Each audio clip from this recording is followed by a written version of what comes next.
we used in those days 64-bit encryption. The entire protocol between the ATM machine and the bank to transmit, encrypt this, transmit it, get the reply, encrypt it, get back, and both sides decryption, the entire protocol I developed in 1982 for a bank called New South Wales Bank of New South Wales. Now, of course, that same encryption is not being used because we used only a 64-bit encryption at that time. But today, you have a 512-bit encryption. You understand? So I'm proud that I'm an engineer. I want you to be proud at the end of your 4 years. I want every one of you to be proud that you are an engineer. A doctor can save at most 1,000 people in their lifetime. Understand? But an engineer can affect the lives of the entire world. Another example I'll give you, and then we'll get into this. Okay? In 1979, I was posted in Wellington, New Zealand. Okay, but my first job was TCS. In those days, luckily there was no intermediate, there was no internet, there was no all this teleconferencing and all. If you have to work for a client, you have to go there. So, good for me, I went to New Zealand. And I was there for 2 years in Wellington. I wanted to talk to my parents in Kakinada. Why? You have to book a call. The Wellington operator will talk to the Bombay operator. Bombay operator will talk to the Madras operator. Madras operator will talk to the Hyderabad operator. Hyderabad operator will connect me to Kakinada operator, and they have to connect to my number. My father was a postmaster, so we had a telephone luckily at home given by the government. Okay. Now, in those 2 years, I could never succeed in connecting all of this because there were manual connections called the electronic students here, trousers switches. Okay, so I could never talk to him. We could never, there were only letters, no internet, no WhatsApp, no Facebook, no nothing. That's my, you see here? Understand? So there were only letters. So every 15 days I used to wait for the letter from my parents. I used to write immediately and they used to wait for my letter. Right? Today, I take my mobile call, anybody, anywhere in the world, WhatsApp a message. Right? Instant communication. Who brought this change? Engineers. The engineers can affect the entire world, the entire society. So be proud that you are going to be an engineer, and be not proud that you are a graduate engineer. Better become change your habits, listen to the class, go back, read it, get that knowledge, apply those principles, make those principles part and parcel of your blood. Then only you can apply them. Understand? Is that clear, everybody? Yes, sir. So, would you like to be a professional engineer or a graduate engineer? Sure? Yes, you make a promise to yourself, not to me. You can't cheat yourself. You can cheat anybody in the world, but you can't cheat yourself. You can even cheat God. There are so many people who cheat God today. Right? But you cannot cheat yourself.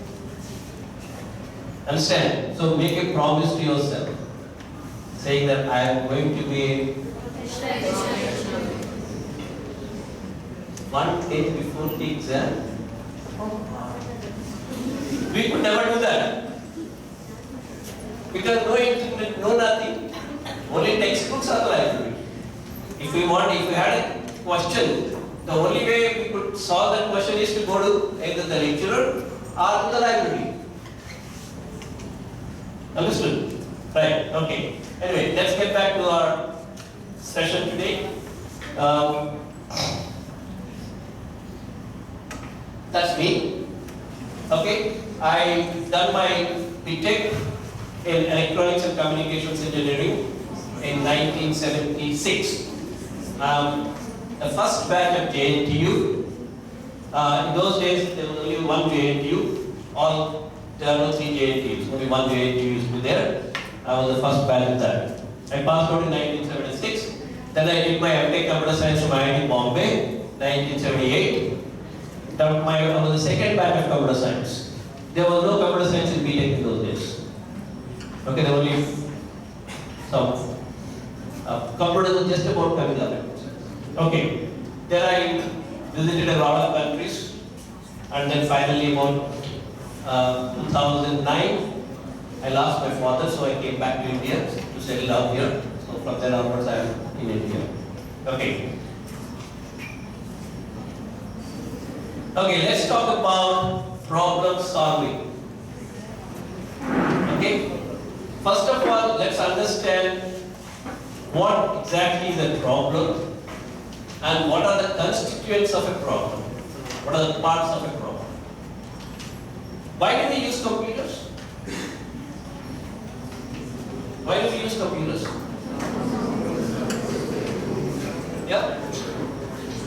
Why do you need computers? About 50 years back, there were no computers and the world existed and everybody was happy. Right? So today, why do we use computers? Why do we need computers? Any idea? Why do we need computers today? 50 years back, there were no computers and the world still existed and people were happy, right, sir? Right? So why do we need computers today? Solve the problems. Yeah, they know this also we used to solve problems. There were problems all the time. You can make it easy. Yeah, you can do it easily. Okay? Okay? So, today we cannot live without computers. Today we cannot live without computers. If you don't believe me, okay, just close your eyes for 30 seconds and then imagine every computer in this world goes on a strike for 1 hour. When I say computer, anything which is programmable is a computer. That means your microprocessor, all those embedded chips in the everywhere, all those are also computers because they are programmable. So every programmable device is a computer. Imagine that all the computers in the world, they want to go on a strike for a day. What happens to the world? Just imagine. What happens? It will be total chaos. Right? We will not be here. The power grid is all controlled by the computers, so that's gone. All your signals are controlled by the computer. There will be havoc on the roads. All hospitals will close down because everything in the hospital is controlled by your MRIs, your ICUs, all are controlled by computer chips, so they're gone. The airplanes will crash because the air traffic control is controlled by computers. Your cars will not listen to you because the cars are also controlled by computer chips. Your microwaves won't work. And of course we will die because there will be no WhatsApp.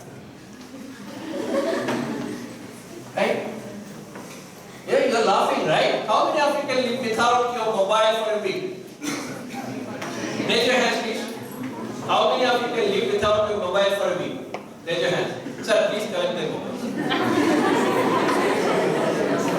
Sir, please collect their mobiles. We'll meet after 1 week. No mobile. We'll come to your house and collect it. Alright. Okay. So we have problems. Why do we use computers today? Because today we are controlled by computers.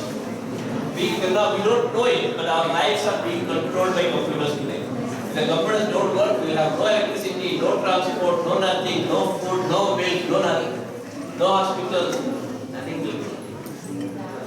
Okay, so we are controlled by computers. So that's why we need to communicate with computers. Why we use computers? Because computers are fast and reliable. Fast and reliable. Let me give you a simple example. Suppose Microsoft wants to calculate the payroll for all their employees. We have about something like 20 lakhs employees. And on one day, the last day of the month, you want to calculate the payroll of the 20 lakh people. It's very simple. Pay equal to number of hours of work multiplied by the hourly rate, whatever. That's all, very simple. But how many employees? 20 lakh employees. And what is the time that I have given? For 2 hours. Why? Because Microsoft works all around the world. So if this is morning here, this is night there. So we have about only 2 hours to calculate out. Humanly impossible. Right? You can put 20,000 clerks to do that. First of all, I need space. I need calculators. And I can't believe whether everything is correct now. But to give that data to my computer, their laptop, it will do it in about half an hour. Computers are reliable and fast. Okay, that's why we need computers. What are the type of problems that we are trying to solve? Are real world problems. Right? Calculating payroll, managing the hospital, managing the aircraft, managing the signals. All these real world problems, they have a pattern. If you look at any real world problem, it has a pattern. What is the pattern? Every real world problem has an input, has some processing, and has some output. Right? Take any real world problem, making aloo paratha. Making aloo paratha. What is the input? Aloo. Only aloo? Only aloo? Lots of inputs are there. Right? Aloo, flour, water, right? And then what is the process? There is a process. And there is an output which is aloo paratha.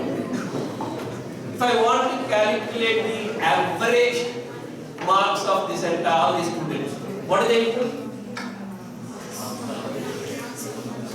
What is the input?